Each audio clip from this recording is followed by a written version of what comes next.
ಭೀಮಾ ತೀರ ಅಂದ ತಕ್ಷಣ ತಟ್ಟಂತ ನೆನಪಾಗೋದೆ ರಕ್ತ ಸಿಕ್ತ ಚರಿತ್ರೆ. ಆದರೆ ಇತ್ತೀಚಿನ ದಿನಗಳಲ್ಲಿ ನೆತ್ತರಿನ ಕಥೆಗಳಿಗೆ ಬ್ರೇಕ್ ಅನ್ನು ಹಾಕಲಾಗಿತ್ತು. ಈಗ ಮತ್ತೆ ಕೆಲ ಪುಡಾರಿಗಳು ಆಕ್ಟಿವ್ ಆಗಿದಾರಂತೆ.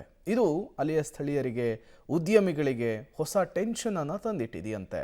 ಬನ್ನಿ ಕುರಿತಂತೆ ಒಂದು ವರದಿ ಇದೆ, ನೋಡ್ಕೊಂಡು ಬರೋಣ. ಭೀಮಾ ತೀರದಲ್ಲಿ ಮತ್ತೆ ಆಕ್ಟಿವ್ ಆದ ಹಂತಕರು. ಬೇಕರಿ ಮಾಲೀಕನಿಗೆ ಬೆದರಿಕೆ ಆರೋಪ, ಕೇಸ್ ಹಿಂಪಡೆಯುವಂತೆ ಬೆದರಿಕೆ. ಭೀಮಾ ತೀರದ ಕೆಲ ಹಂತಕರು ಮತ್ತೆ ತಮ್ಮ ಬಾಲ ಬಿಚ್ಚೋಕೆ ಶುರು ಮಾಡಿದ್ದಾರೆ. ವಿಜಯಪುರ ಜಿಲ್ಲೆಯ ಇಂಡಿ ಪಟ್ಟಣದಲ್ಲಿ ರಾಜಸ್ಥಾನ ಮೂಲದ ಮೋಪಸಿಂಗ್ ಎಂಬಾತ ಆರ್ಬುದ ಬೇಕರಿಯೊಂದನ್ನ ದಶಕಗಳಿಂದ ನಡೆಸುತ್ತಾ ಬಂದಿದ್ದಾನೆ. 2022 ಫೆಬ್ರವರಿ 21ರಂದು ಮೋಪಸಿಂಗ್ನನ್ನು ಭೀಮಾ ತೀರದ ಹಂತಕ ಶಶಿ ಮುಂಡೆವಾಡಿ ಕಿಡ್ನಾಪ್ ಮಾಡಿದ್ದ. 50 ಲಕ್ಷ ರೂಪಾಯಿಗೆ ಬೇಡಿಕೆ ಇಟ್ಟಿದ್ದ. ಇದರ ಬಗ್ಗೆ ಮೋಪಸಿಂಗ್ ಪತ್ನಿ ದೂರು ದಾಖಲಿಸಿದ್ರು. ನಂತರ ಮೋಪಸಿಂಗ್ನನ್ನ ಪೊಲೀಸರು ಪತ್ತೆ ಹಚ್ಚಿ ಬಿಡುಗಡೆಗೊಳಿಸಿದ್ರು. ಅಲ್ಲದೆ ಹಂತಕ ಶಶಿ ಜೈಲು ಪಾಲಾಗಿದ್ದ. ಈ ಕೇಸನ್ನ ಹಿಂಪಡೆಯುವಂತೆ ಮೋಪಸಿಂಗ್ಗೆ ಇದೀಗ ಬೆದರಿಕೆ ಹಾಕಲಾಗುತ್ತಿದೆಯಂತೆ. ಮಹೇಶ್ ಅಂತ ಒಬ್ಬ ನನಗೆ ಬಂದರೆ ನೀವು ಶಶಿ ಮುಂಡೆವಾಡಿ ಕೇಸ್ ವಾಪಸ್ ತೊಗೊತಿಲ್ಲ ಅಂತ ನಾವು ಸರ್ ತೊಗೊಳಂಗಿಲ್ಲ ಅಂತ ಹೇಳಿದರೆ, ನಮ್ಮ ಜೋಡಿ ಎಷ್ಟು ಕ್ರೈಮ್ ಮಾಡ್ಯಾರ, ನಾವು ನ್ಯಾಯಾಲಯದಾಗ ಏನು ನಡೀತು ಅದೇನು ಶಿಕ್ಷೆ ಕೊಡ್ತು ನಾವು ಇದ್ರಾಗ ಓಕೆ ಐತಿ, ನಾವು ತೊಗೊಳಂಗಿಲ್ಲ ಅಂತ ಚಂದ್ರಶೇಖರ ಮತ್ತು ಇನ್ನೊಬ್ಬರು ಬೇರೆ ನಮ್ಗೆ ಬಂದು ಒಂದು ಸೈಟಿಗೆ ಕರ್ಸ್ಯಾರ. ಶಶಿ ಮುಂಡೆವಾಡಿ ಕೇಸ್ ವಾಪಸ್ ತೊಗೊಂಡಿಲ್ಲ ಅಂತ ನೀವು ಬೇಕ್ರಿ ನಿಮ್ಮ ಎಲ್ಲ ಅಳಗಟ್ಟು ಮಾಡಿ ಇದು ಹಿಡಿತೀನಿ ರೀ.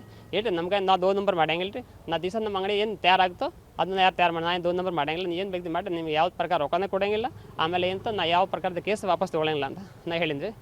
ಕೇಸ್ ಹಿಂಪಡೆಯಲು ಈ ಬಾರಿ ಭೀಮಾ ತೀರದ ಹಂತಕ ಶಶಿ ಡಿಫರೆಂಟ್ ಆಗಿ ಪ್ಲಾನ್ ಮಾಡಿದ್ದಾನೆ. ಮೋಪಸಿಂಗ್ಗೆ ಬೆದರಿಕೆ ಹಾಕಲು ನಕಲಿ ಪತ್ರಕರ್ತರ ಬಳಕೆ ಮಾಡಿದ್ದಾನೆ. ತನ್ನ ವಿರುದ್ಧ ಸಾಕ್ಷಿ ಹೇಳದಂತೆ ಬೇಕರಿ ಮಾಲೀಕನಿಗೆ ಅವರಿಂದ ಬೆದರಿಕೆ ಹಾಕಿಸಿದ್ದಾನೆ. ಇಂಡಿ ತಾಲೂಕಿನ ತಡವಲಗ ನಿವಾಸಿ ಚಂದ್ರಶೇಖರ್ ಮಹೇಶ ಐರಸಂಗ ಎಂಬುವರಿಂದ ಬೆದರಿಕೆ ಹಾಕಿಸಿದ್ದಾನೆ. ಕೇಸ್ ವಾಪಸ್ ಪಡೆಯದಿದ್ದರೆ ಯೂಟ್ಯೂಬ್ನಲ್ಲಿ ಬೇಕರಿ ಕುರಿತು ಕೆಟ್ಟದಾಗಿ ಪ್ರಸಾರ ಮಾಡೋದಾಗಿ ಹೇಳಿದ್ದಾರೆ. ಈ ಸಂಬಂಧ ಶಶಿ ಮುಂಡೆವಾಡಿ ಸೇರಿ ನಕಲಿ ಪತ್ರಕರ್ತರ ವಿರುದ್ಧ ಮೋಪಸಿಂಗ್ ದೂರು ನೀಡಿದ್ದಾರೆ.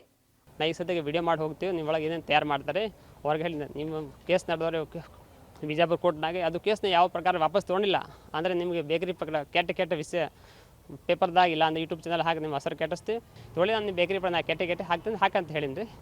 ಇಂಥ ಕಡೆ ಇದು ಏನು ಮಾಡ್ಯಾರ, ಒಂದು 27ನೇ ತಾರೀಕಿಗೆ ನಮಗೆ ಒಂದು ಹೆಡ್ಲೈನ್ಸ್ ಕಳಿಸ್ತಾರೆ ನಮ್ಮ ಮೊಬೈಲಿಗೆ, ನೋಡಿ ನಿಮ್ಮ ವಿಡಿಯೋ ಆಗೈತಿ, ನೀವು ರೊಕ್ಕ ಕೊಟ್ಟು ಬಗೆಹರಿಸ್ತಿ, ಇಲ್ಲಾಂದ್ರೆ ನಾನು ನಾಳೆ ನ್ಯೂಸ್ ಮಾಡ್ತೀನಿ, ನೀವು ಮಾಡಂತ ಹೇಳಿ ಅವ್ರಿಗೆ. ಇವರು ಮಹೇಶ್ ಐರ್ಸಂಗ್ ಅವರು, ಇವರು ಇನ್ನೊಬ್ಬರು ಚಂದ್ರಶೇಖರ ಮನೇನ್ಮೂಳಿ, ಇವರು ಇಬ್ಬರು ನಮಗೆ ಬ್ಲ್ಯಾಕ್ ಮೇಲ್ ಮಾಡೋ ಪ್ರಯತ್ನ ಮಾಡಿರಿ. ಒಟ್ಟಿನಲ್ಲಿ ಇನ್ನೇನು ಭೀಮಾ ತೀರ ಶಾಂತವಾಯಿತು ಅನ್ನೋ ಅಷ್ಟರಲ್ಲೇ ಮತ್ತೆ ಹಂತಕರು ಬಾಲ ಬಿಚ್ಚಲು ಶುರು ಮಾಡಿದ್ದಾರೆ. ಇದಕ್ಕೆ ಪೊಲೀಸ್ ಇಲಾಖೆ ಯಾವ ರೀತಿ ಕಡಿವಾಣ ಹಾಕುತ್ತೆ ಕಾದು ನೋಡಬೇಕು. ಸುನೀಲಾ ಜೊತೆ ಪುರುಷೋತ್ತಮ ಕುಲಕರ್ಣಿ, ಪಬ್ಲಿಕ್ ಟಿವಿ.